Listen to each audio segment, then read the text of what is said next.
Patente sanitaria. Con questo termine il presidente della regione Musumeci intende far ripartire il turismo nell'isola e consentire dal 3 giugno l'arrivo di turisti, come sta sperimentando la Sardegna.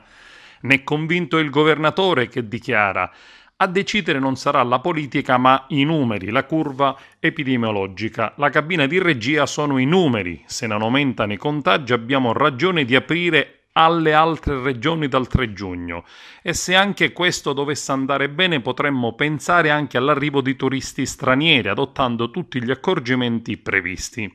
Si tratta di soluzioni parziali perché il virus continua ad essere presente anche in soggetti asintomatici. In questa fase pensiamo, dice ancora Musumeci, ad un turismo autoctono composto dai siciliani che si muovono da un posto all'altro della Sicilia. Sono circa 2 milioni di persone.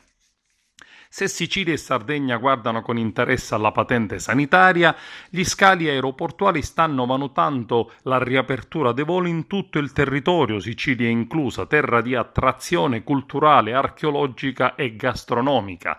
Le compagnie aeree e le società di gestione aeroportuale lavorano senza sosta alla ripresa dei collegamenti per limitare la profonda crisi che investe il settore. Quasi pronti i collegamenti all'Italia fra Roma e i 2 scali di Palermo e Catania a partire dal 2 giugno. Pronti i collegamenti fra Roma e New York, i voli con la Spagna, i collegamenti diretti fra Milano e il sud Italia. Ed anche la compagnia low cost più famosa nel mondo, Ryanair, torna a riprogrammare i suoi voli da e per gli aeroporti siciliani con le città di Bologna, Pisa, Bergamo, Oriolo al Serio, e quelle internazionali con Malta, Praga, Karlsruhe, Baden.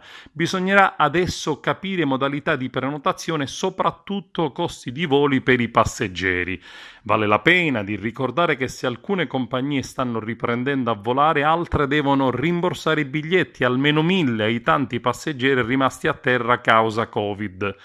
Alcune compagnie propongono una tariffa a partire da 99 euro on way e 178 andata e ritorno verso gli scali europei. Sarà possibile bloccare la tariffa tramite internet e effettuare il pagamento successivamente alla prenotazione. Se il passeggero non desiderasse più volare o volesse modificare la data di partenza, potrà scegliere di cancellare gratuitamente la prenotazione, ricevendo il rimborso dell'intero costo del biglietto o provvedere al rebooking senza supplementi. Tutto questo consentirà maggiore flessibilità al passeggero, che potrà comodamente programmare il suo viaggio.